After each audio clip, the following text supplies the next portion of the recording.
So here's a wild stat that's going to blow your mind. The average American pays about $1,700 a month in rent. That's $20,400 a year. Over a decade, that's $204,000 just gone, vanished. You get nothing back except a pile of old rental agreements and maybe some grudging references. Now imagine this instead. What if you lived completely rent-free and built over $200,000 in equity at the same time? I'm not talking about some get-rich-quick scheme or cryptocurrency nonsense. I'm talking about house hacking. And honestly, if you're still throwing money at a landlord every month without knowing about this strategy, you need to hear this. Look, I get it. You're probably thinking, great, another real estate bro telling me to just buy property when I can barely afford groceries. But here's the thing, house hacking isn't what you think. This isn't about having a ton of money saved up or being some real estate mogul. This is about being strategic with what you've got and making the math work in your favor instead of against you. Over the next 2 hours, I'm going to walk you through the complete system, and I mean complete. We're talking financing strategies that most people don't know exist, the exact neighborhoods to target, how to find deals before they hit the market, managing tenants without losing your mind. And yeah, we're going to talk about the stuff that can go wrong because I'm not here to sell you a fantasy. But here's what I want you to stick around for. In the final 15 minutes of this video, I'm going to share a strategy that I've only seen a handful of people talk about. It's how you can actually scale from one house hack to 3 properties in under 36 months, even if you're starting with minimal savings. Most people miss this entirely, and it's the difference between living rent-free and actually building serious wealth. So stick with me. Let's start with what house hacking actually is, because there's a lot of confusion out there. Chapter 1. What house hacking really is, and why it's not what you think. House hacking is basically this. You buy a property, you live in part of it, and you rent out the rest to cover your mortgage. Simple, right? But that simplicity hides something powerful. See, most people think real estate investing is binary. You either live somewhere or you invest in rental property. House hacking says, why not both? And here's what makes it genius. You get to use residential financing, which is way better than investment property loans. Let me break down what I mean. When you buy a house as your primary residence, you can put down as little as 3.5% with an FHA loan, sometimes even less with certain programs. The interest rates are lower, the qualification requirements are easier, but the second you tell a bank, hey, I want to buy this as an investment property, everything changes.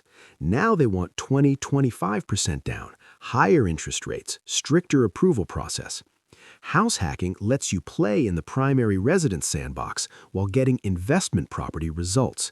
You're living there, so it is your primary residence, but you're also generating rental income. It's completely legal, completely legitimate, and honestly, it's one of the smartest financial moves you can make in your 20s or 30s.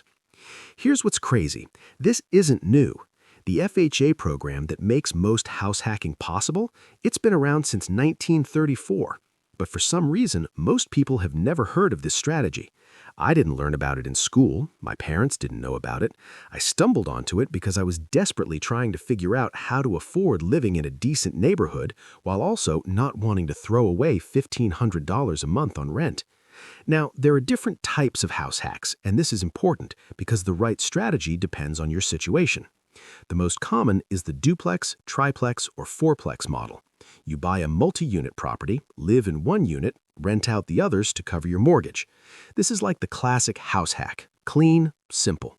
Each unit has its own entrance, kitchen, bathroom, basically separate apartments. Your tenants have their space, you have yours. Then there's the single-family rental model. You buy a house with extra bedrooms and rent them out to roommates. This is more intimate. You're sharing common spaces, but it can work really well if you're younger or okay with having roommates. I've seen people do this with a 4-bedroom house, keep the master for themselves, rent out the other 3 rooms. If each room goes for $800 and your mortgage is $2,200, you're living for free with $200 profit every month. There's also the accessory dwelling unit model. That's like a garage conversion, basement apartment, or backyard cottage. You live in the main house, rent out the ADU. Super popular in expensive cities where these setups are common. And honestly, you can get creative. I know someone who house hacked a single family with an unfinished basement. He finished it himself over 6 months, created a separate entrance, and now rents it out for $1,100 a month. His mortgage is $1,850.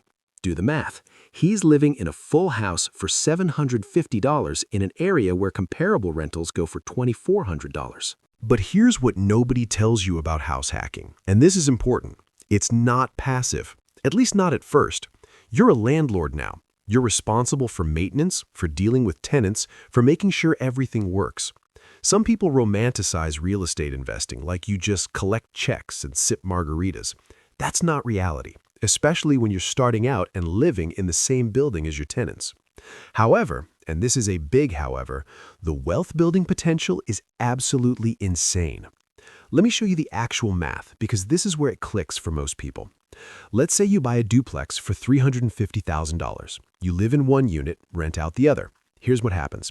Your mortgage with 3.5% down, FHA loan, is about $2,050 per month, including taxes and insurance. The other unit rents for $1,600, so your actual out-of-pocket housing cost is $450 per month. Compare that to renting an equivalent place for $1,800. You're saving $1,350 every single month. That's $16,200 per year. Over 5 years, that's $81,000 in savings. But wait, there's more to this, because you're also building equity. With each mortgage payment, you're paying down principal. Not all of it, a chunk goes to interest, but you're building ownership. After 5 years, you might have $35,000 in equity just from principal paydown. And if the property appreciates even modestly, let's say 3% annually, which is conservative in many markets, that's another $56,000 in appreciation over 5 years. Added up, $81,000 in rent savings, $35,000 in equity from principal, $56,000 from appreciation. That's $172,000 in wealth building over 5 years. Compare that to renting, where you'd have exactly zero equity and zero appreciation to show for the $108,000 you paid in rent. Actually, let me rephrase that. It's even better than I just described, because that $81,000 you saved, if you're smart, you're investing that. Throw it in index funds earning 8% annually, and now you've got another layer of compound growth happening. This is why house hacking is so powerful. You're not just saving on rent, you're building equity, benefiting from appreciation, and freeing up cash flow to invest elsewhere. It's like 3 wealth-building strategies in one. Now you're probably wondering, okay, this sounds great, but what if I can't afford a $350,000 property? Fair question. Let's talk about that next. Chapter 2, the money situation, what you actually need to get started. Here's where most people get stuck. They hear buy property and immediately think, I need $70,000 saved for a down payment, and then they give up before even trying. Let me tell you something that changed my entire perspective. The barrier to entry is way lower than you think, like dramatically lower. With an FHA loan, you're looking at 3.5% down. On a $300,000 property, that's $10,500. Now I know that's not pocket change, but it's not $60,000 either. And honestly, if you're paying $1,500 a month in rent right now, you're already spending $18,000 a year on housing. The question isn't whether you can afford to buy, it's whether you can afford not to. But let's go deeper, because there are programs that make this even more accessible. VA loans, if you're a veteran or active military, requires 0 down payment, literally $0. You can buy a 4-plex with no money down if you qualify. The catch is that you have to be military or a veteran, but if you are, this is an absolute game changer. USDA loans are another 0 down option, but they're for rural areas and you have to meet income limits. Not useful for everyone, but if you're in a qualifying area and under the income threshold, it's basically free money. Then there are conventional loans with 3% down if you're a first-time buyer. State and local first-time home buyer programs that offer down payment assistance, sometimes as grants, sometimes as second mortgages with no monthly payment. I've seen programs that literally give you $15,000 towards your down payment. You just have to look for them. Doctor loan programs, if you're in medical school or recently graduated, offer 0 down and ignore your student debt in calculations. Sounds niche, but if you're a resident making $60K with $300K in student loans, this could be your path. The point is, there's way more options than most people realize. The traditional 20% down conventional loan is not your only path. Actually, it's probably the worst path for house hacking because you're living there. Take advantage of the primary residence benefits. Now let's talk about closing costs, because this trips people up too. You're looking at another 2 to 4% of the purchase price for things like appraisal, title insurance, inspections, loan origination fees. On a $300,000 property, that could be $6,000 to $12,000. But here's something most people don't know. You can often negotiate seller concessions where the seller pays some of your closing costs. In a buyer's market, this is totally doable. I've seen sellers cover $8,000 in closing costs just to get the deal done. You can also roll some costs into your mortgage, though this increases your monthly payment. And some lenders offer lender credits where they pay your closing costs in exchange for a slightly higher interest rate. Whether that makes sense depends on your situation and how long you plan to keep the property. So realistically, what do you actually need saved? Best case scenario, with an FHA loan, seller concessions, and a down payment assistance program, I've seen people get into house hacks with $5,000 to $8,000 out of pocket. That's on the lower end, and you need to be strategic and a bit lucky with timing and programs. More realistic for most people? Plan on $15,000 to $20,000 saved. That covers your down payment, closing costs, a small emergency fund for the property, and maybe some minor repairs or updates before you rent out the other unit. If you have $25,000 to $30,000 saved, you're in really good shape. You've got options, negotiating power, and a buffer for unexpected issues. Now here's the thing nobody talks about. Your credit score matters way more than you think. An FHA loan requires a minimum 580 score for 3.5% down. If you're at 500 to 579, you need 10% down. Below 500, you're going to struggle. But here's what's interesting. You can improve your credit score in 3 to 6 months with focused effort. Pay down credit cards to below 30% utilization. Dispute any errors on your report. Don't open new accounts. Set up automatic payments so you never miss a due date. I've seen people jump from 620 to 680 in 4 months just by being strategic. Your debt-to-income ratio matters too. Lenders want to see your total monthly debt payments, including the new mortgage, at 43% or less of your gross income. Some FHA lenders go up to 50% in certain situations. So if you make $5,000 a month gross, they want your total debt under $2,150 to $2,500. Here's the hack, though. Rental income counts. If you're buying a duplex and can show a lease agreement or market rent analysis for the other unit, that rental income offsets the mortgage in their calculations. This is huge. Your $2,200 mortgage might only count as $600 in the debt-to-income math if the other unit brings in $1,600. Let me give you a real example. My friend Sarah makes $62,000 a year. That's about $5,166 gross monthly. She had a $350 car payment and $180 in student loans. That's $530 in monthly debt. She found a duplex for $285,000. Her mortgage would be $1,950 with FHA at 3.5% down. Without rental income, her DTI would be 48%. 530 plus 1950 equals 2480 divided by 5166. That's tight, but doable with FHA. But she got the other unit appraised for $1,400 in rent. Lenders usually count 75% of that to be conservative, so $1,050. Now her effective mortgage for DTI purposes is $900, $1,950 minus $1,050. Her DTI drops to 28%. 530 plus 900 equals 1430 divided by 5166. Approved easily. She put down $9,975, 3.5%, paid $7,200 in closing costs, negotiated seller concessions for $3,000, and kept $5,000 as an emergency fund. Total out of pocket, $22,175. Her tenant pays $1,400. Her mortgage is $1,950. She lives for $550 a month in an area where she'd pay $1,600 to rent an apartment. She's saving $1,050 monthly, building equity, and in 5 years, when she refinances or sells, she'll likely have $60K plus in equity. That's the power of understanding the money side correctly. But I want to address something real quick because I know some of you are thinking, this all sounds great, but I literally have $3,000 saved and I'm living paycheck to paycheck. I hear you. And honestly, if that's your situation, house hacking might not be your immediate next step. You probably need to focus on increasing income, reducing expenses, and building that savings cushion first. There's no shame in that. That's just being realistic about where you are. But here's the thing. Knowing this strategy exists can inform your decisions right now. Maybe you pick up a side hustle specifically to build your house hacking fund. Maybe you move to a cheaper apartment for 18 months to save aggressively. Maybe you cut expenses hard, knowing there's a specific goal with a specific payoff. The worst thing you can do is nothing because you think it's impossible.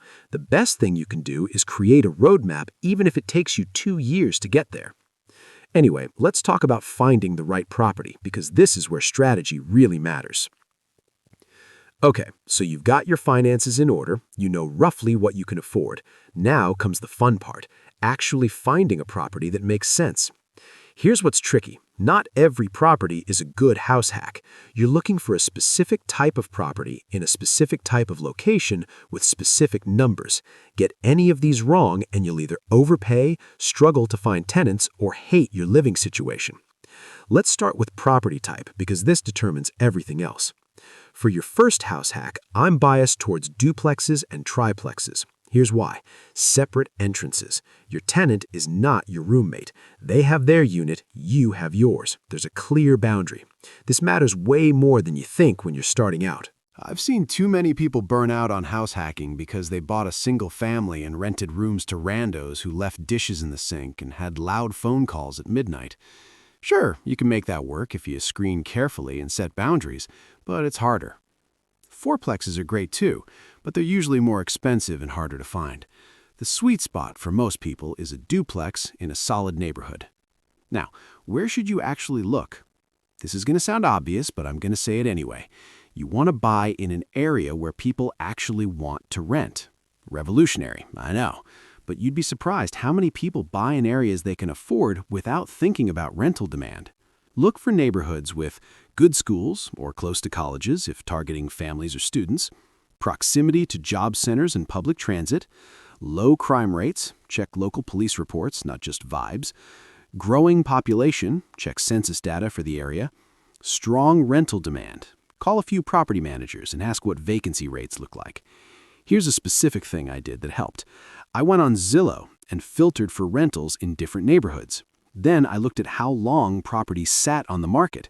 If you're seeing places rent within a week of listing, that's strong demand. If places sit for 45 days plus, that's a red flag. I also checked rental rates for comparable units. You need to know what you can charge before you buy. If duplexes in the area rent their units for $1,200 but your mortgage would be $2,600, the math doesn't work. But if units rent for $1,600 and your mortgage is $2,400, now you're only out of pocket $800, way better than paying $1,800 to rent your own place. Use the 1% rule as a quick filter. This says the monthly rent should be at least 1% of the purchase price. So a $300,000 duplex should generate $3,000 total in rent. You're living in half, so that's $1,500 from your tenant. Does that cover most of your mortgage? If not, the deal might be too tight. But honestly, the 1% rule is more for traditional rentals. For house hacking, you can be a bit more flexible because you're also getting a place to live. I'd say aim for the rental unit to cover 60 to 75% of your total mortgage payment. If you hit that, you're in good shape. Location within a city matters too. Here's something I learned the hard way. Don't buy on the periphery thinking you're getting a deal. Yes, properties are cheaper 30 minutes outside the city core, but rental demand is weaker, appreciation is slower, and if you ever want to sell, your pool of buyers is smaller. I'd rather pay $20,000 more for a property in a solid, established neighborhood close to amenities than save money buying in a declining or far-flung area. The extra cost is worth it for peace of mind, tenant quality, and future resale value. Now let's talk about finding actual properties, because this is where you need to hustle a bit. MLS listings through a real estate agent are the obvious place to start. Get connected with an agent who understands investment properties and house hacking. Not all agents get it. Some will show you overpriced single families and call it a day. You want someone who's going to send you duplexes, run the numbers with you, and understand what you're trying to do. But here's the thing. By the time a property hits the MLS, dozens of people have seen it. In hot markets, good deals get snapped up in days. So you need to go beyond MLS. Drive the neighborhoods you're interested in and look for sale by owner signs. These sellers aren't paying agent commissions, which sometimes means more negotiating room. Plus, you're not competing with every investor in town who's filtering MLS listings. Direct mail campaigns can work too, though this is more advanced. You buy a list of duplex owners in your target area and send letters expressing interest in buying. Some owners aren't actively selling, but would consider it for the right price. I know this sounds intense, but I've seen people find off-market deals this way. Foreclosures and short sales are another avenue. These require patience and often come with complications, but if you're willing to do some work or buy as is, you can get deals. Just factor in repair costs. Don't assume you're getting a steal until you've actually run the numbers with inspection results in hand. Networking is underrated. Tell everyone you know that you're looking for a small multifamily property. You'd be surprised how often someone knows someone whose aunt is thinking about selling her duplex. These word-of-mouth deals can be golden because there's no competition. Here's something specific that worked for me. I joined a local real estate investment group on Facebook and Meetup. People share deals, advice, contractors, all kinds of stuff. One guy posted about a triplex his buddy was selling before listing it. I reached out, made an offer, got it under contract before it ever went on MLS. Saved myself probably $15,000 just by being in the right Facebook group. When you find a potential property, you need to analyze it properly. Don't just fall in love with the kitchen or the backyard. This is a business decision. Calculate the total monthly cost, principal, interest, taxes, insurance, HOA if applicable. Then add 1% of the purchase price annually for maintenance. Divide by 12 for monthly. So a $300,000 property should budget $250 per month for maintenance. Also factor in vacancy, maybe 5% of rent annually. If your unit rents for $1,500, set aside $75 a month for vacancy. Add all that up and compare it to the rental income. What's your actual monthly cash flow? Are you living for $400 a month or $1,200 a month? Both might be better than renting, but one is way better than the other. Also think about value-add opportunities. Is there a basement you could finish, an attic you could convert, extra land where you could add an ADU? These aren't immediate plays, but thinking ahead can help you choose between similar properties. I'd also strongly recommend driving by at different times of day. See the neighborhood at 7 a.m., 2 p.m., and 9 p.m. Is it quiet? Are there lots of people hanging out on the street? Do you feel safe? Trust your gut here. You're going to live here. Talk to neighbors if you can. Knock on doors. Introduce yourself. Say you're thinking about buying the duplex next door. You'll learn things no inspection report will tell you. Oh yeah, the previous owner had water in the basement every spring. Or, this is a great street, very quiet, everyone knows each other. That context matters. One more thing. Think about your future self. Are you okay with living here for 2 to 3 years minimum? Because that's typically how long you need to stay to make the numbers work after closing costs. If you think you'll hate the commute or the neighborhood in 6 months, keep looking. All right, you found a property you like, the numbers work, you're ready to make an offer. Let's talk about the buying process, because this is where first-timers often feel lost. Chapter 4, Making It Happen, the buying process and what to expect. The buying process for a house hack is basically the same as buying any primary residence, with a few twists. Let me walk you through this step by step, because the first time you do it, it feels overwhelming. But once you know what to expect, it's actually pretty straightforward. Step 1. Get pre-approved for a mortgage. Not pre-qualified, pre-approved. Pre-qualified is basically, yeah, you might be able to borrow money. Pre-approved means the lender has actually looked at your financials and is willing to give you a loan up to a certain amount. This takes a few days to maybe a week. You'll need to provide pay stubs, bank statements, tax returns, permission for a credit check, all that fun stuff. It's tedious but necessary. The benefit? When you make an offer, sellers take you seriously because you're not just some dreamer. You're a real buyer with real money ready to go. Step 2. Find your property and make an offer. Your real estate agent will help with this, but you need to know your numbers. Don't let the agent pressure you into overpaying just to win a bidding war. Remember, you're buying this as an investment, not just a home. The deal has to make financial sense. Your offer should include contingencies: inspection, appraisal, financing. These are your escape hatches if something goes wrong. You find major foundation issues during inspection, you can renegotiate or walk away. The property appraises for $20K less than your offer, you can renegotiate or walk away. Your financing falls through, you can walk away. In a competitive market, sellers might want you to waive contingencies. Be very careful with this. I've seen people waive inspection contingencies to win bidding wars, then discover $30,000 in repairs needed. Don't be that person. If you're going to waive anything, only do it if you've done a pre-inspection and you know exactly what you're buying.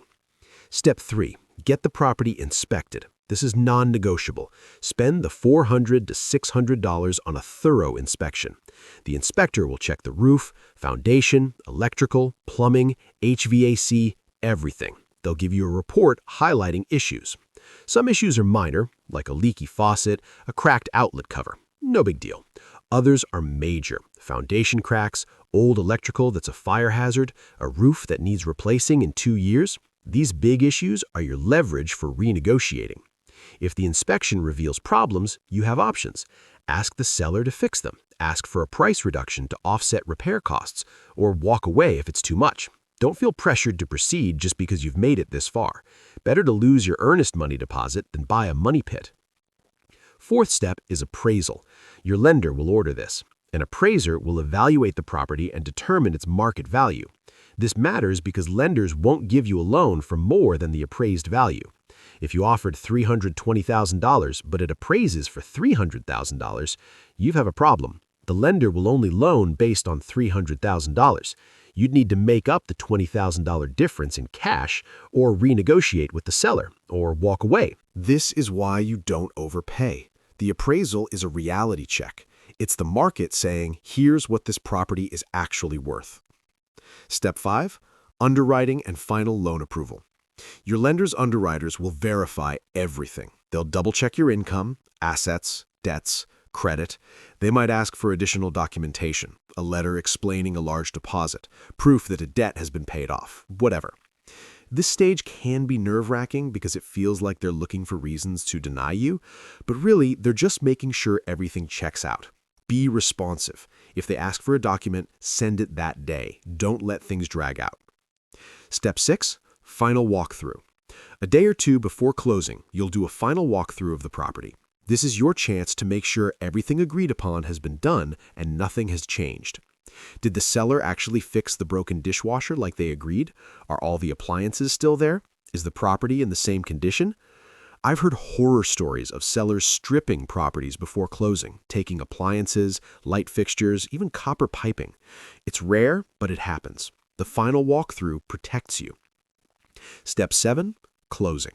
This is when you sign approximately 847 documents and officially become a property owner.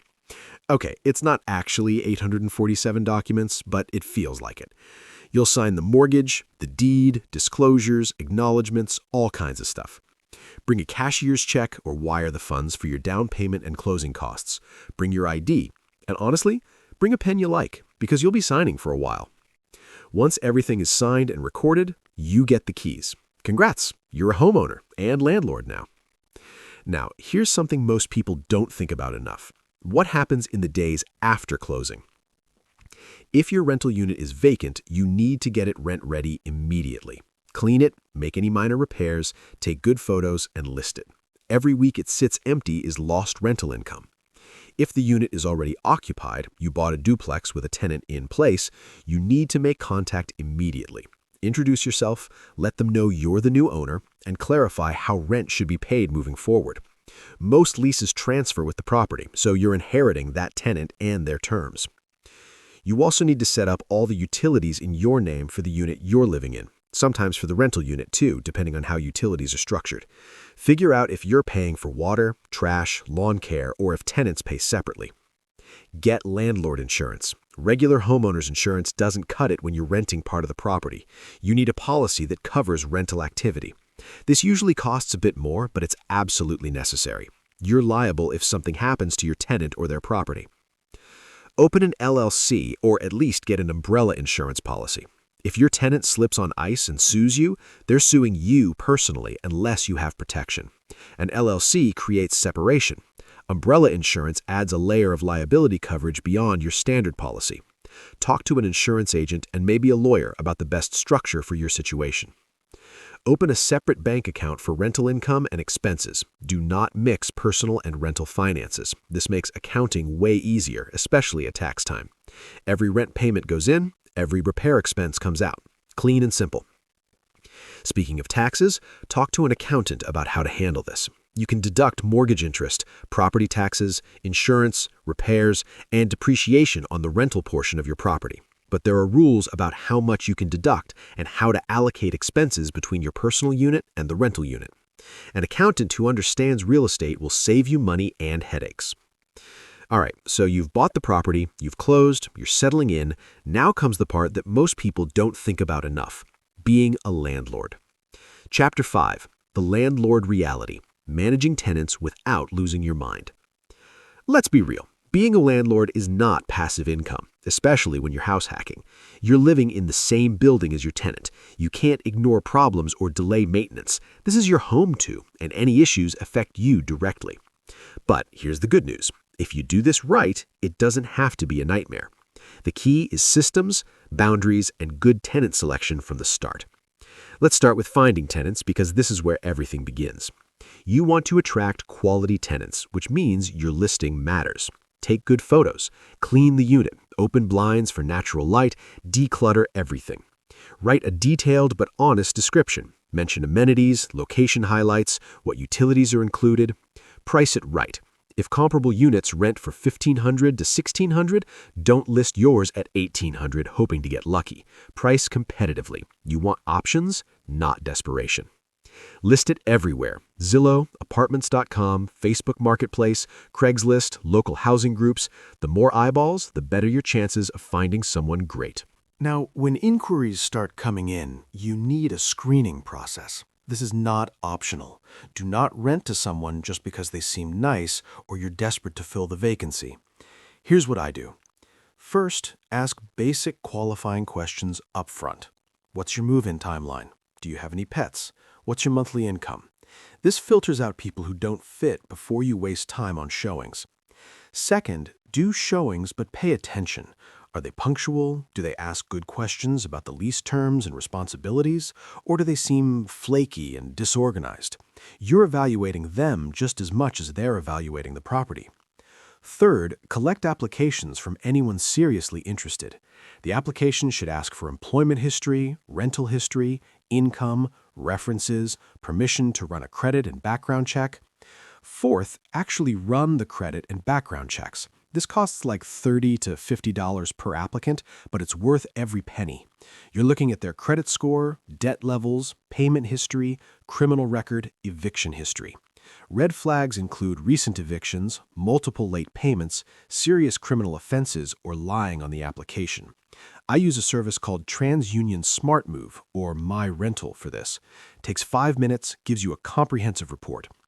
Fifth, call references. Talk to previous landlords and employers. Ask specific questions. Did they pay rent on time? Did they take care of the property? Would you rent to them again? Are they still employed?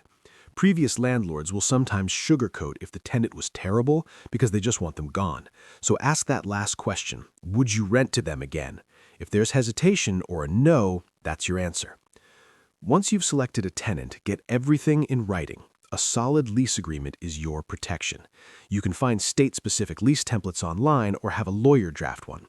Key things to include: rent amount and due date, late fees and grace period, security deposit amount and terms, who pays which utilities, pet policy, maintenance responsibilities, notice requirements for both parties, and rules about noise, guests, smoking, etc. Be specific. Keep noise reasonable is vague. No loud music or TV after 10 p.m. on weekdays, 11 p.m. on weekends is clear. Clear expectations prevent conflicts. Do a move-in inspection together. Document the condition of everything with photos and a written checklist. Both of you sign it. This protects you when they move out and dispute security deposit deductions. Collect first month's rent and security deposit before handing over keys. No exceptions. I don't care if they have a sob story. This is business. No money, no keys. Now let's talk about the ongoing landlord relationship, because this is where house hacking gets interesting. Living in the same building as your tenant requires boundaries. You're not friends, you're not roommates, you're landlord and tenant. Friendly is fine. Friends is complicated. Don't hang out in common areas hoping to chat with them. Don't invite yourself into their unit. Don't text them about random stuff. Keep it professional. On the flip side, don't be a tyrant. If they text you at 9 p.m. about a broken heater in winter, respond promptly. If they're 2 days late on rent because of a banking issue, don't immediately file for eviction. Be reasonable.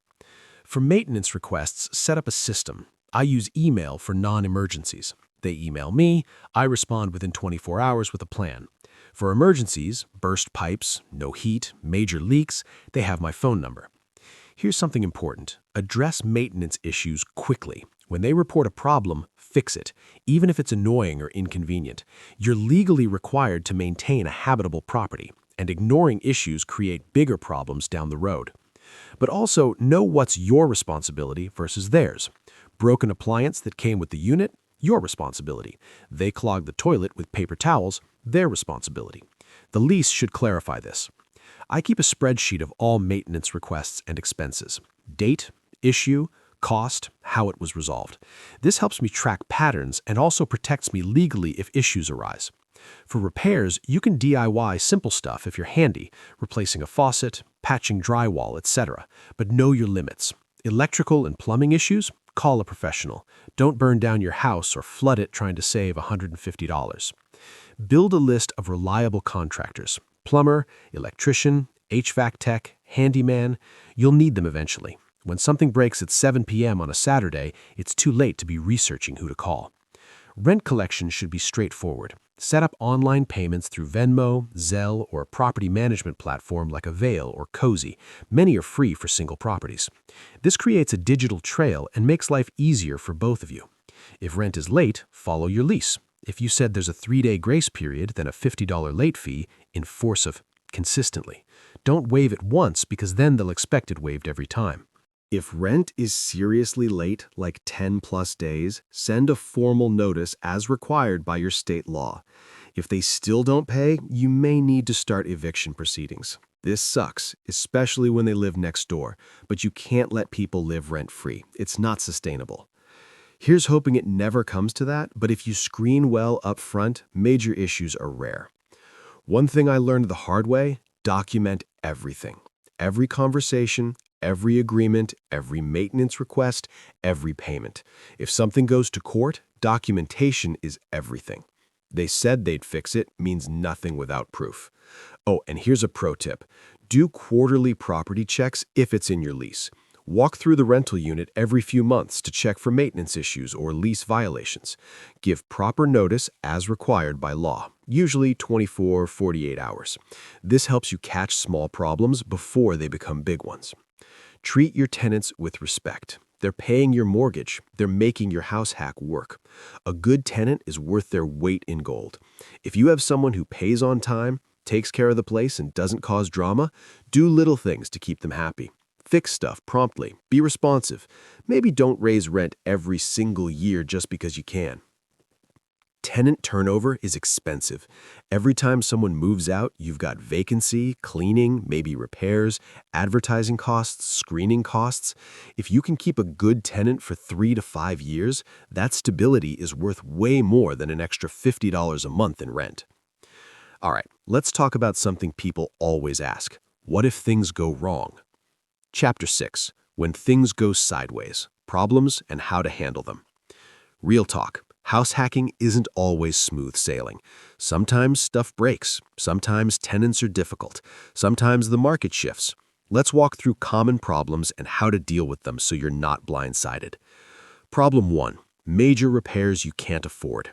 This is why you need reserves. I mentioned earlier you should have an emergency fund for the property. If you don't and the furnace dies, you're in trouble. A new furnace runs $3,000 to $6,000. The roof needs replacing? That's $8,000 to $15,000. If you're caught without cash, your options are to put it on a credit card, which is expensive but immediate, get a personal loan, which is less ideal but possible, get a home equity line of credit or HELOC, good option once you have equity built up, ask family for a short-term loan, or in extreme cases, do a cash-out refinance, but that's usually overkill.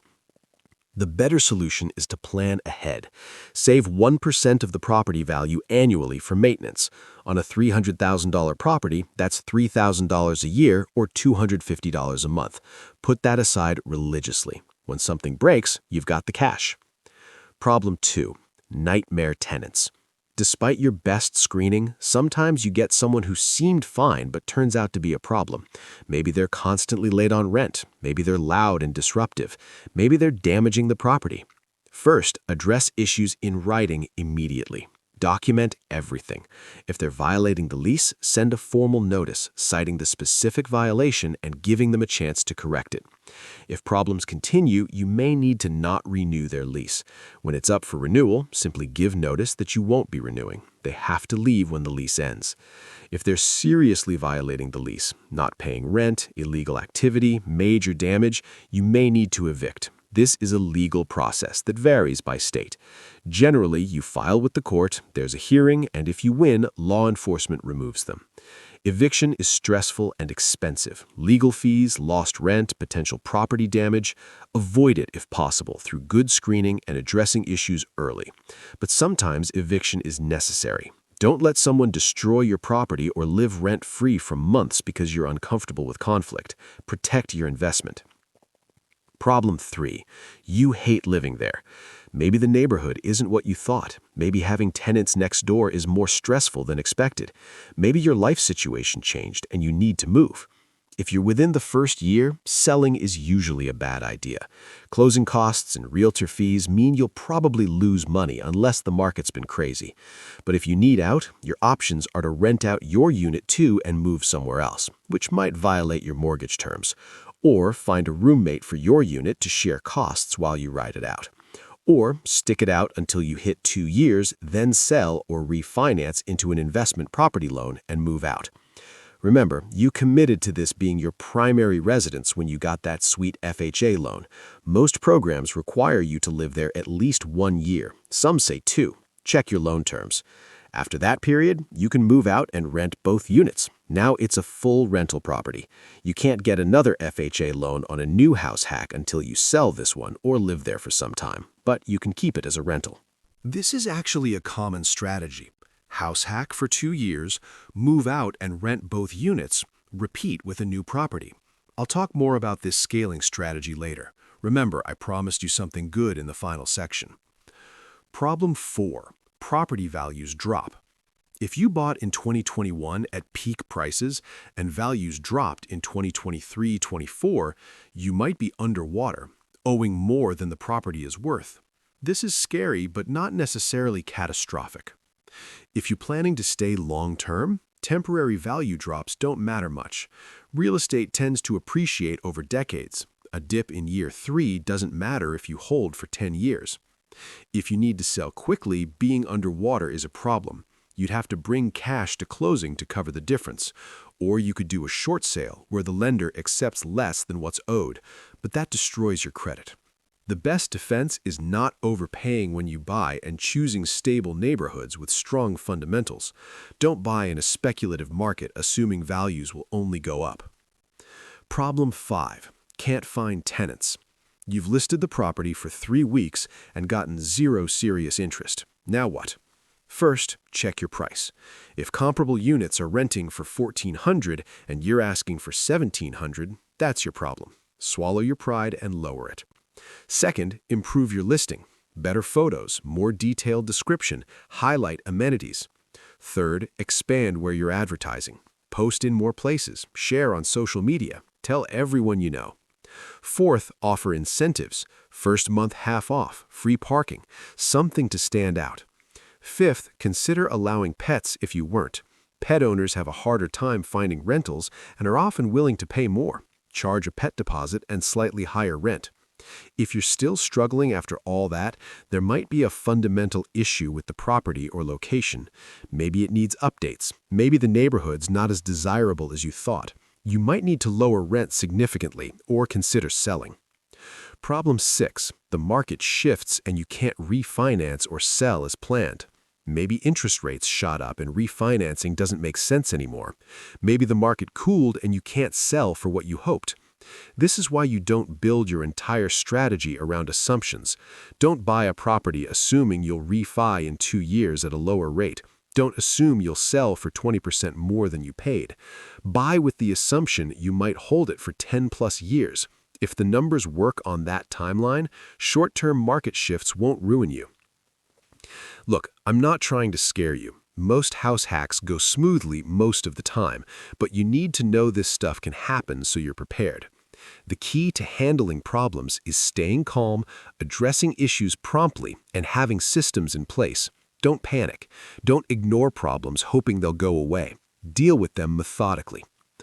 All right, let's shift gears. We've covered the challenges. Now let's talk about optimizing your house hack once you're established. So, you've been house hacking for 6 months or a year. Things are running smoothly. Your tenant pays on time, your mortgage is covered, you're living cheaply. Congrats, you've succeeded where most people never even try. But here's the thing, you can optimize this even further. There are strategies to increase your cash flow, reduce expenses, and accelerate wealth building. Let's start with increasing income, because that's the fun part. If you have extra space, can you add another rental unit? I mentioned ADUs earlier, accessory dwelling units. If your property has a detached garage, a large basement, or space for a backyard cottage, this could be massive. Converting a garage into a studio apartment might cost $20,000 to $40,000 depending on your market and how much you DIY. But if it rents for $900 a month, that's $10,800 a year. You'd recoup your investment in 2 to 4 years, then it's pure profit. I know someone who bought a duplex with a detached 2-car garage. He lived in one unit, rented the other for $1,500. His mortgage was $2,100, so he was paying $600 out of pocket. Then he converted the garage into a studio apartment over 8 months, doing most of the work himself. Now he rents it for $850. His net housing cost went from $600 to negative $250. He's living for free and making $250 a month. Now, not everyone can or wants to do construction, but if you've got the space and the inclination, this is how you really maximize a property. Short-term rentals are another option. If you live in a tourist area and your property is near attractions, you could Airbnb one unit instead of doing a long-term rental. The income potential is higher, sometimes 2-3x traditional rent, but it's way more work. You're dealing with constant turnover, cleaning, guest communication, etc. Some people do mid-term rentals, 30 to 90-day stays, targeting traveling professionals, people relocating, etc. Less turnover than Airbnb, higher rents than traditional. Worth exploring if your market supports it. Just check local regulations first. Some cities heavily restrict or ban short-term rentals.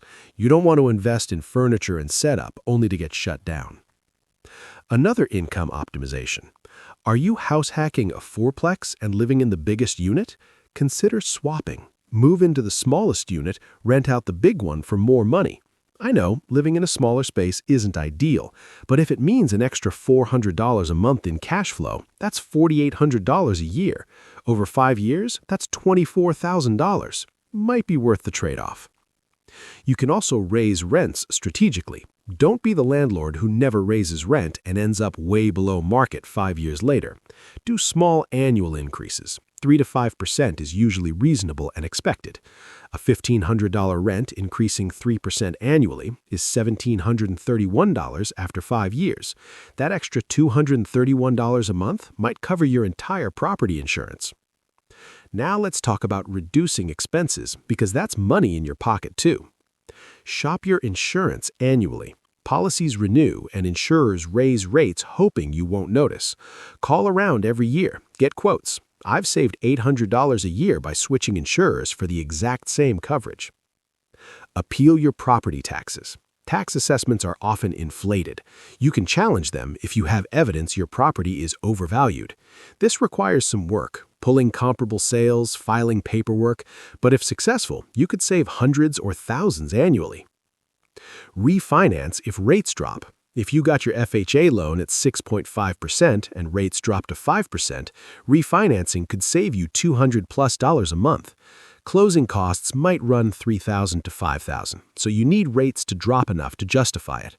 But over the life of a 30-year loan, saving 1% on a $300,000 mortgage is about $60,000. Make energy efficiency improvements. Better insulation, LED bulbs, a programmable thermostat, weather stripping, energy-efficient appliances when stuff needs replacing. These investments pay for themselves through lower utility bills, especially if you're covering heat or electric for the rental unit. DIY what you can.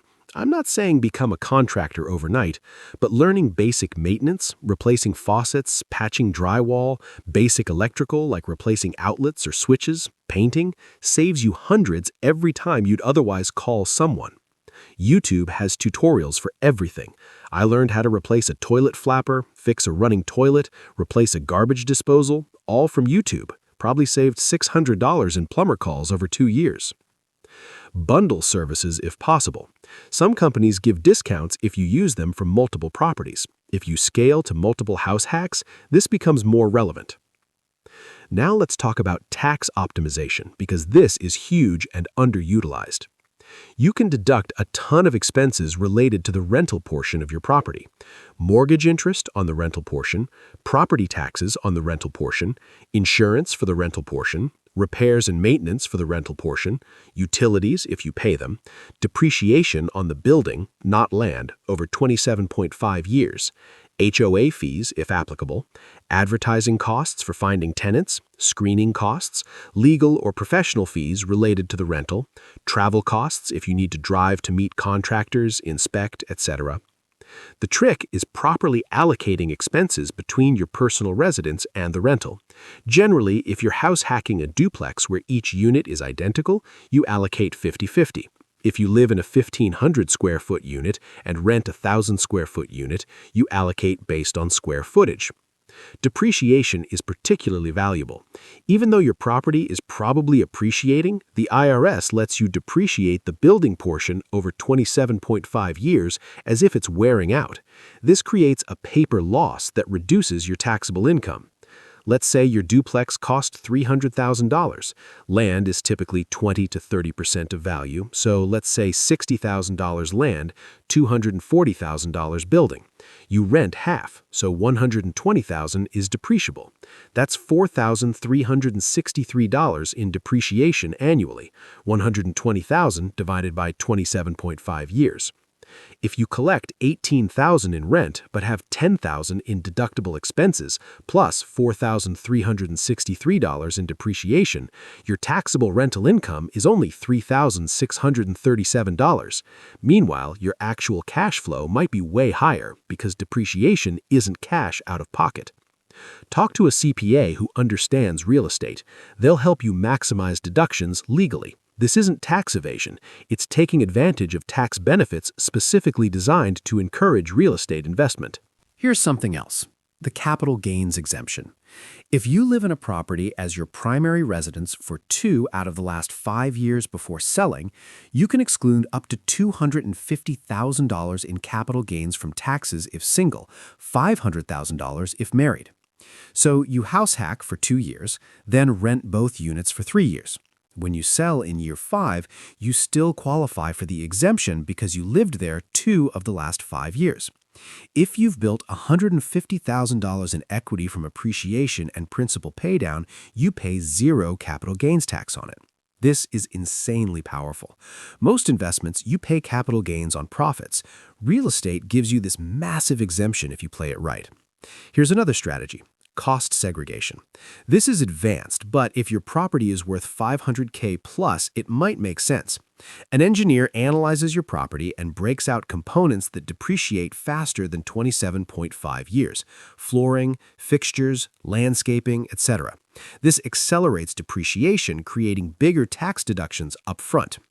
Costs a few thousand to do, so it's only worth it on more expensive properties or if you have significant rental income you're trying to offset. One more tax thing: the 1031 exchange. This lets you defer capital gains taxes when you sell one investment property and buy another. You sell your duplex, use proceeds to buy a larger property, and pay no taxes on the gains as long as you follow the rules. There's specific timing requirements, and you need a qualified intermediary to handle it, but it's how investors build wealth without constantly paying taxes on gains. Okay, if you're still with me at this point, you're serious about this. We've covered the fundamentals, the process, the challenges, the optimizations. Now let's talk about scaling. Chapter 8: Scaling Your Empire, from one house hack to multiple properties.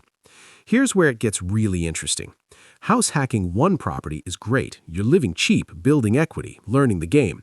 But the real wealth building happens when you scale to multiple properties. And before you think, I can barely afford one property, how would I afford multiple? Stick with me. The strategy I'm about to share makes this more achievable than you think. The basic scaling strategy works like this. Year 1 to 2. House hack property number 1.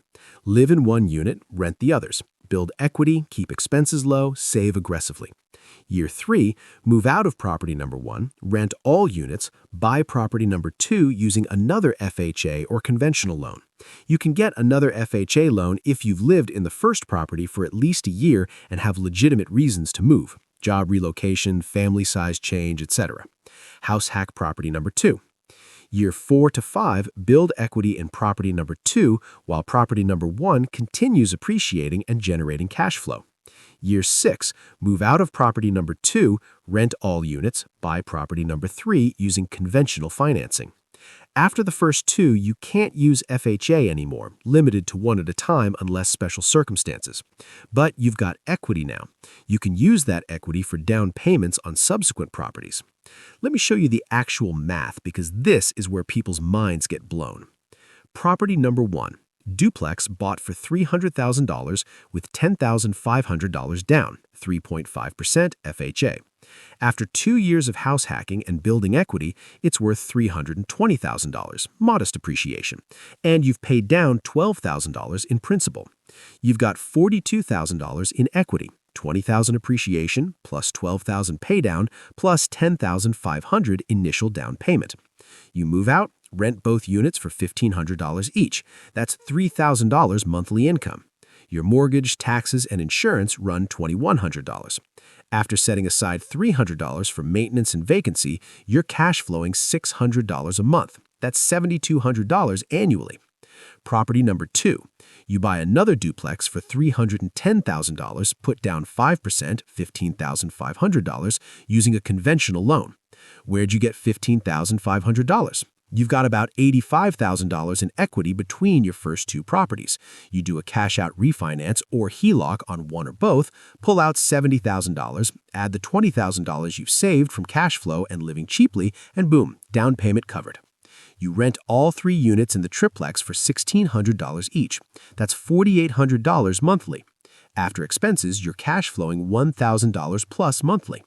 Now you've got 3 properties generating about $26,400 in annual cash flow, and you've got over $150,000 in equity spread across them. And here's the kicker. You started with $10,500 out of pocket 5 years ago. This is the power of leverage and strategic scaling. Each property becomes a stepping stone to the next. Now, I'm not going to lie, this requires discipline. You have to live modestly, save aggressively, and reinvest profits.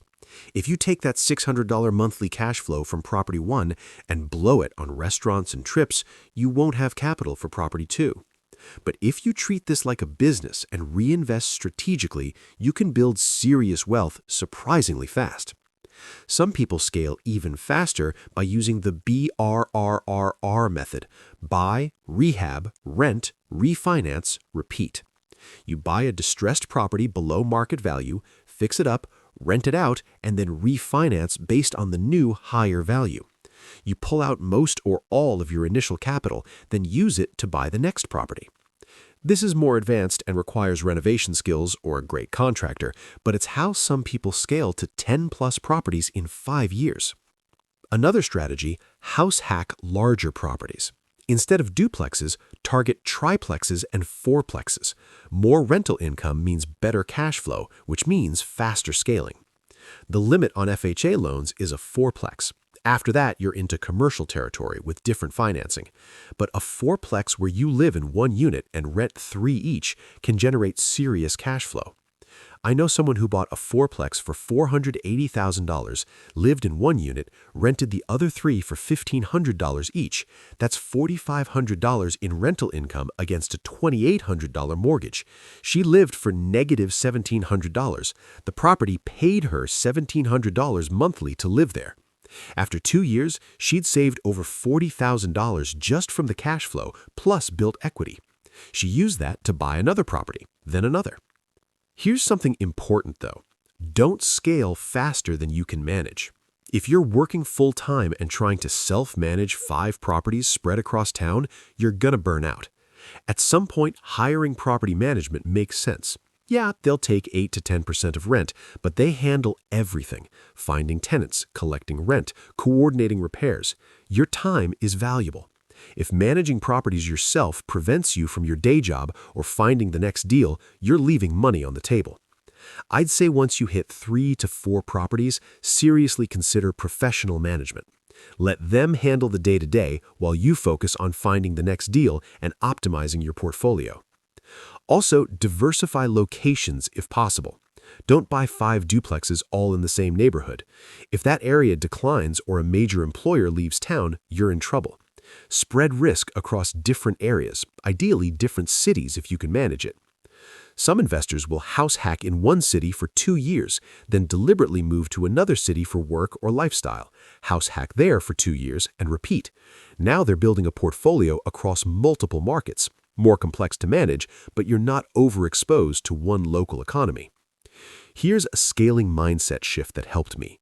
Stop thinking about properties as homes and start thinking about them as businesses. Your primary residence is where you live. Investment properties are businesses that generate income. You wouldn't start a business and then ignore the numbers, right? Same with rental properties. Track your numbers monthly: income, expenses, cash flow, equity, and ROI on each property. Analyze which properties are performing best. If one is underperforming, figure out why. Can you raise rents, reduce expenses, or is it time to sell and reinvest in something better? Sophisticated investors run their portfolios like corporations. They have spreadsheets, they analyze cap rates and cash-on-cash returns, they make data-driven decisions about which properties to keep, which to sell, where to invest next. You don't need to be that intense starting out, but as you scale, treating this professionally becomes increasingly important. One more thing about scaling: your network becomes crucial. Join real estate investment groups, both online and local. Attend meetups, connect with other investors. You'll learn about deals before they hit the market, find great contractors, discover financing strategies, get advice when problems arise. I've gotten 2 of my best deals through investor networks. Someone mentioned they were selling before listing. I made an offer, closed quickly. Your network is an asset. All right, we're almost at the end here. If you've watched this far, first of all, thank you. You're clearly serious about this. And second, I want to address some common questions and misconceptions that always come up. Chapter 9: Questions, Myths, and Real Talk about House Hacking. Let's rapid fire through the most common questions I get about house hacking, because I guarantee you're thinking some of these things. Isn't house hacking just being a landlord? Yes and no. Technically, you're a landlord, but with way more advantages. You're using primary residence financing, you're living in the building so you can monitor things, and your housing costs are subsidized by rental income. Traditional landlords don't get any of that. Do I need perfect credit? No, you need decent credit. 580 plus for FHA, ideally 620 plus for better terms. But perfect? No. I've seen people with 600 scores successfully house hack. Focus on fixing major issues, getting above those thresholds, and then go for it. What if I have student loans? Student loans affect your debt-to-income ratio, but they don't disqualify you. Lenders look at your total monthly debt payments versus income. If you make $70K with $40K in student loans at $400 monthly payments, that's manageable. The rental income from house hacking often offsets the mortgage in DTI calculations, which helps enormously. What if I'm self-employed? Harder, but doable. You'll need 2 years of tax returns showing consistent income. Lenders want to see stability. If your income varies wildly year to year, they'll use the lower figure or an average. Being self-employed requires more documentation, but doesn't disqualify you. Can I house hack in an expensive city? Yes, but your strategy might differ. In cities like SF, NYC, Seattle, even duplexes cost $800K plus. At those prices, you might focus on single-family homes with roommates, or ADU conversions, or looking in adjacent, cheaper neighborhoods. Some people house hack in expensive cities by buying outside city limits where prices are lower than commuting. Not ideal, but if it gets you into the game, it's worth considering. What if I want to start a family in a few years? House hacking still works. You just might need to plan differently. Buy a single family with a basement apartment or ADU instead of a duplex. That way, your rental unit is separate and you have space for kids in the main house. Or house hack until you need more space, then move and rent your house hack property. Use it as a stepping stone. What if real estate crashes like 2008? Real estate markets are cyclical. They go up, they go down. But house hacking provides protection that regular homeownership doesn't. You've got rental income helping cover the mortgage. In 2008, people who lost homes were often over-leveraged speculators or homeowners who couldn't afford their payments when things got tight.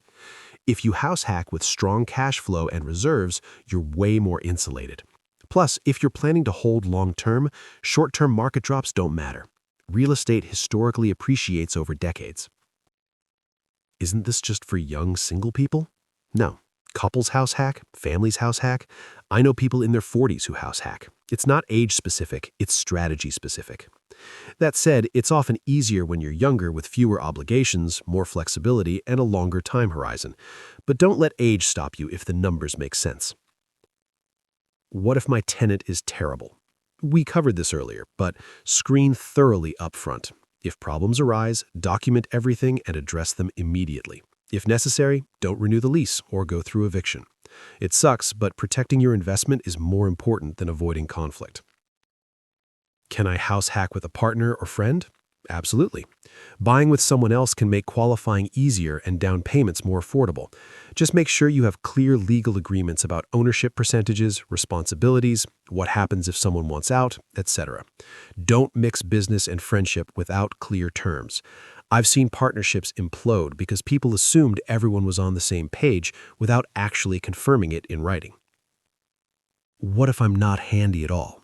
You don't need to be. You'll just have higher expenses because you'll hire out more repairs.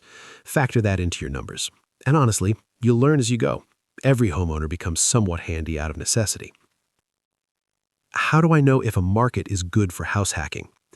Look for stable or growing job markets, low vacancy rates, reasonable property prices relative to rents, landlord-friendly laws, and neighborhoods you'd actually want to live in. Avoid markets that are declining, have high vacancy, or terrible landlord-tenant laws. I'm looking at you, some California cities and NYC. Research state and local landlord-tenant laws. Some places make eviction nearly impossible or require extensive notice periods for everything. Others are more balanced. This matters. Should I buy now or wait for prices to drop? The best time to buy is usually when you're financially ready. Trying to time the market is a fool's errand. If you wait for the perfect moment, you might wait years and miss out on equity building in the meantime. That said, don't buy at the peak of a bubble if it's obvious. If prices have shot up 40% in 18 months and everyone's speculating, maybe wait. But in normal markets, just buy when you're ready. Can I use gift money for the down payment? Yes. FHA allows gift funds from family members for your down payment. You'll need a gift letter stating it's a gift, not a loan. This is huge if your parents or relatives want to help you get started. What about PMI? Private mortgage insurance is required on FHA loans and conventional loans under 20% down. It's an extra monthly cost, maybe $100 to $200 depending on loan amount. It protects the lender if you default. It's annoying, but not a deal breaker. On conventional loans, PMI drops off once you hit 20% equity. On FHA loans, it's there for the life of the loan if you put down less than 10%, so you'd need to refinance to remove it. Factor PMI into your numbers. It increases your monthly payment, but it's what enables you to buy with minimal down payment. It's the price of entry. Now let's bust some myths because there's a lot of misinformation out there. Myth: you need $50K saved to start. False. We've covered this. With FHA, creative financing, and assistance programs, people start with $8K to $15K all the time. Myth: house hacking only works in cheap markets. False. It works everywhere, but strategies differ.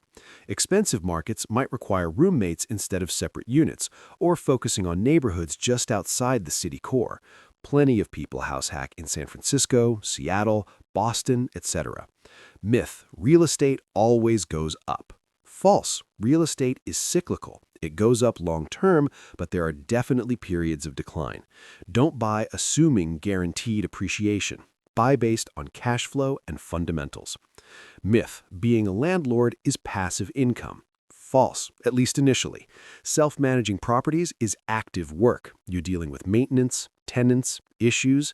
It becomes more passive once you hire management or build systems, but calling it passive income from day one is misleading. Myth: you'll get rich quick with house hacking. False. House hacking is a wealth-building strategy, not a get-rich-quick scheme. You're building equity slowly, saving on housing costs, and positioning yourself for future investments. It takes years to see major results. Myth: you need to know everything before starting. False. You'll learn by doing. Yes, educate yourself, which you're doing right now, but don't wait until you feel 100% ready because you never will. At some point, you just have to jump in. Myth: house hacking ruins your social life. False. Having tenants doesn't mean you're stuck at home managing things 24/7. Set boundaries, use systems, and live your life. Plenty of house hackers travel, socialize, and live normally. Okay, one more myth I want to address because it's important. Myth: house hacking is unethical or greedy. Look, some people have strong feelings about landlords. I get it. Housing is a human need, and predatory landlords who exploit tenants are terrible. But house hacking isn't that. You're providing quality housing at fair market rates while also securing your own financial future. You're not hoarding properties or exploiting anyone. You're participating in the housing market in a way that benefits you and provides value to renters who need a place to live. There's nothing unethical about building wealth through real estate if you do it fairly and treat people with respect. All right, if you're still here, you've stuck with me for almost 2 hours. That's incredible. And because you've invested this time, I want to deliver on that promise I made at the beginning. Remember I said I'd save the best strategy for the end? Here it is. Chapter 10, The Advanced Strategy, From House Hacking to Financial Freedom in 36 Months. This is the strategy that most people miss. They house hack one property, live cheaply, build some equity, and call it a win. That's good, but it's leaving money on the table.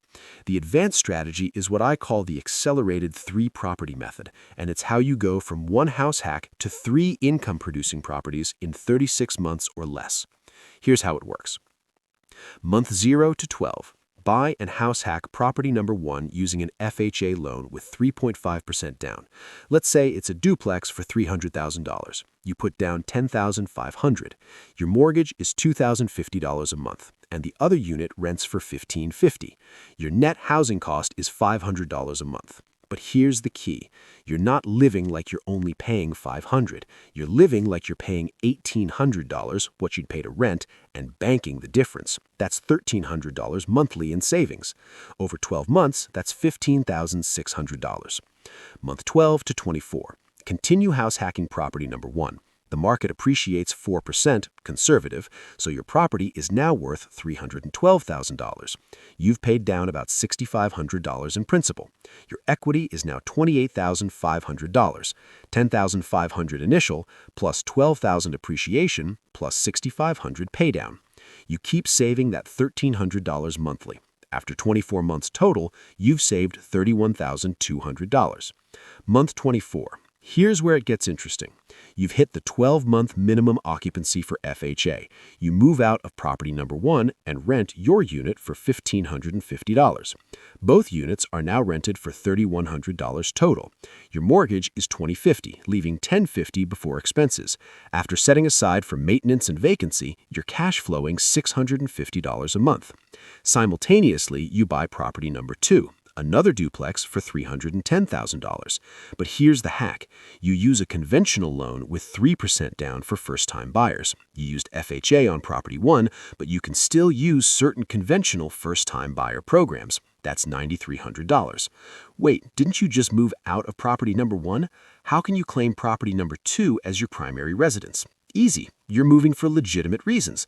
Maybe job change, maybe you need more space, maybe the neighborhood fits your lifestyle better now. Totally legal. You've got $31,200 saved, minus $9,300 down payment, minus $8,000 closing costs. You've got $13,900 left as reserves, plus you've now got property number 1 cash flowing $650 a month. Month 24 to 36. You house hack property number 2, saving another $1,300 monthly like before, but now you've also got $650 a month cash flow from property number 1. That's $1,950 in monthly savings. Over 12 months, that's $23,400. Meanwhile, property number 1 continues appreciating and paying down. After 36 months of ownership, it's worth $325,000 with $46,500 in equity. Property number 2, which you've owned for 12 months, is worth $322,000 with $25,000 in equity.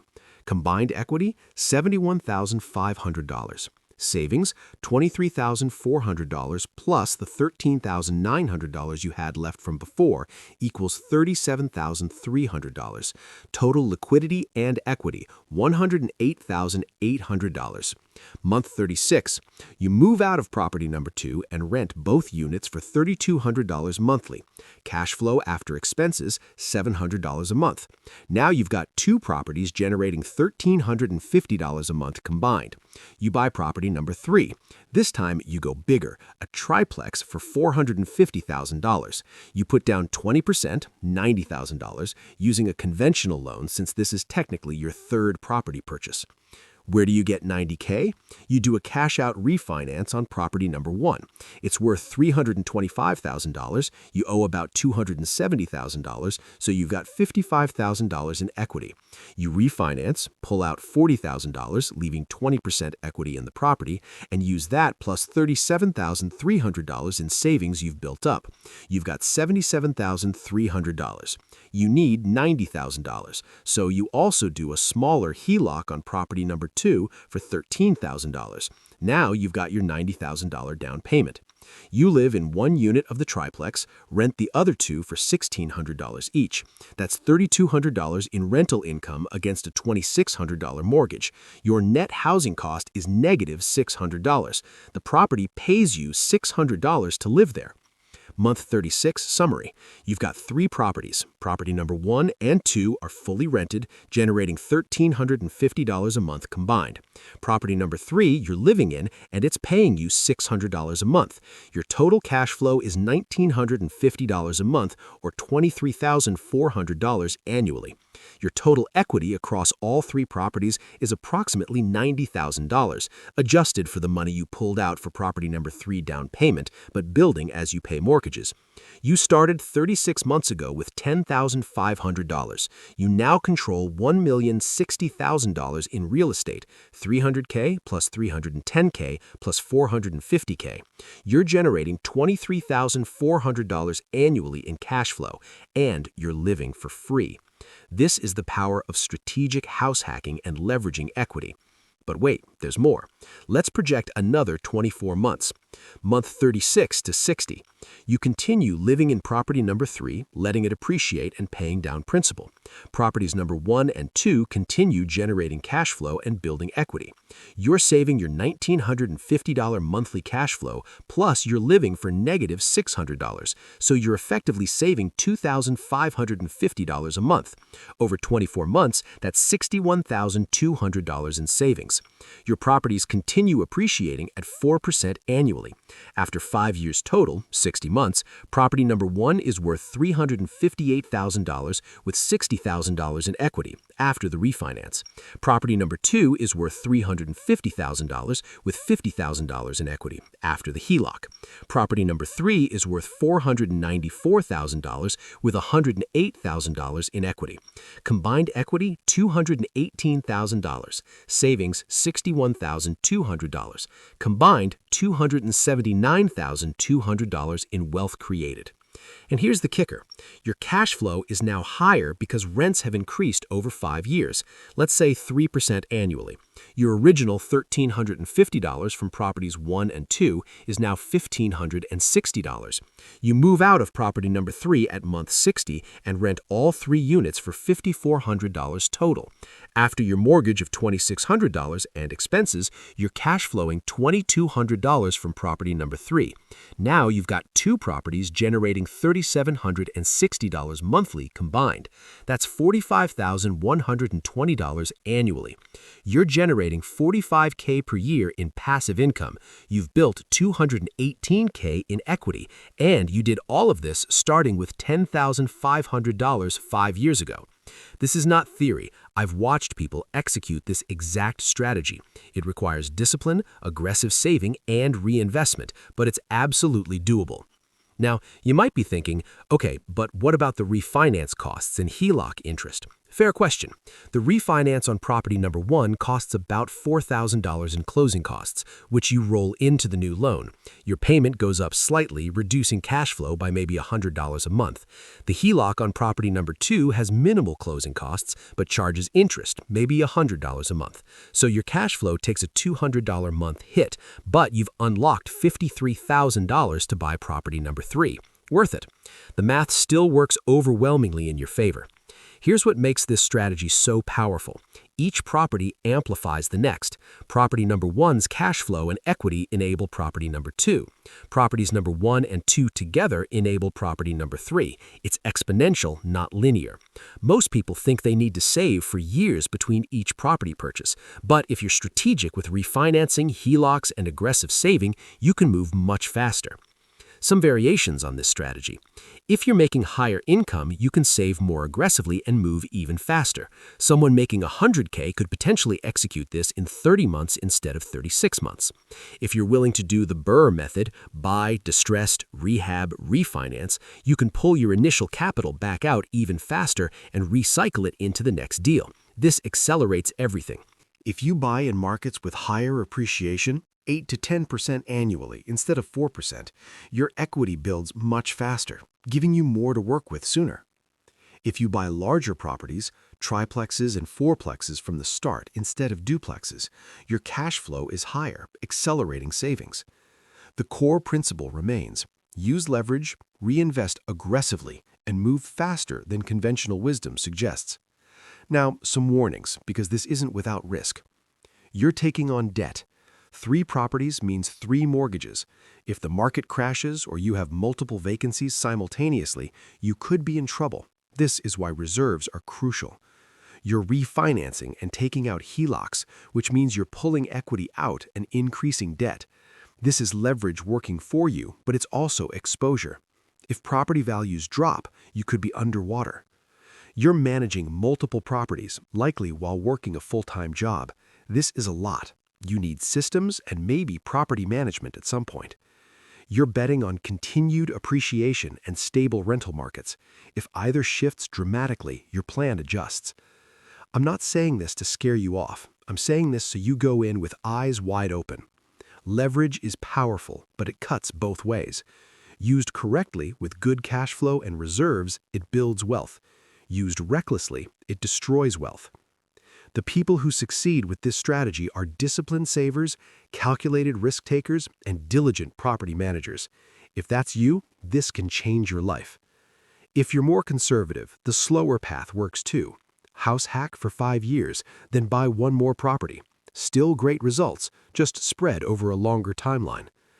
There's no one right way to do this. The right way is what fits your risk tolerance, lifestyle, and goals. All right, we're coming to the end here. Let me tie this all together with some final thoughts and action steps. Conclusion, your next steps and final thoughts. If you've made it this far, you've just consumed about 2 hours of content on house hacking. That alone puts you ahead of 99% of people. Most people will never spend 2 hours learning about wealth building strategies. But information without action is useless, so let's talk about what you should actually do next. Step 1. Assess your current situation honestly. Where are you financially? What's your credit score? How much do you have saved? How much are you paying in rent? What's your income and debt situation? Write this down. You can't build a plan without knowing your starting point. Step 2. Set a target date for buying your first house hack. Maybe it's 6 months from now if you're almost ready. Maybe it's 18 months if you need more savings or improve credit. Having a target focuses your efforts. Step 3. Create a savings plan.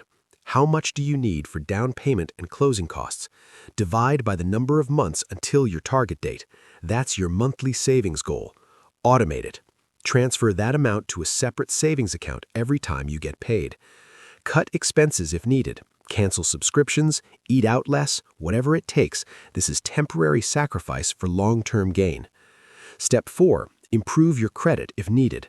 Get your free credit report from annualcreditreport.com. Dispute errors, pay down high-interest debt, set up automatic payments.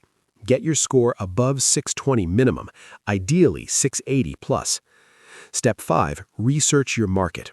What neighborhoods are affordable but still have good rental demand? What do duplexes and triplexes cost? What do units rent for? Start tracking listings, even if you're not ready to buy yet. You're training your eye to recognize deals. Step 6. Connect with professionals. Find a lender who understands investment properties and house hacking. Find a real estate agent who works with investors. Join local real estate investment groups. Start building your network. Step 7. Educate yourself continuously. Read books on real estate investing. I recommend the book on rental property investing by Brandon Turner, Set for Life by Scott Trench, and Building Wealth One House at a Time by John Schaub. Listen to podcasts like Bigger Pockets. Keep learning. When you're ready, get pre-approved and start seriously looking at properties. Analyze deals, make offers, and don't get discouraged if the first few don't work out. Persistence is key. When you close on your first property, execute the plan. Get your rental unit occupied quickly. Be a good landlord, save aggressively, track your numbers. After 12 to 24 months, assess and plan your next move. Are you ready to scale? Do you want to stay in this property longer? Adjust based on your situation, but keep moving forward. That's the roadmap. It's simple, but not easy. It requires discipline, learning, and action. Here's the thing I want you to understand. House hacking is not some magic bullet that solves all financial problems. It's a strategy, a powerful strategy that can dramatically accelerate wealth building and reduce your largest expense. But it's also work. It's navigating mortgages and inspections and tenants and repairs. It's dealing with uncertainty and risk.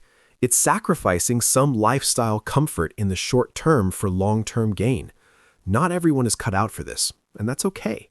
But if you are, if you're willing to put in the effort, take calculated risks, and stay disciplined, this can genuinely transform your financial trajectory. Think about where you are now versus where you could be in 5 years.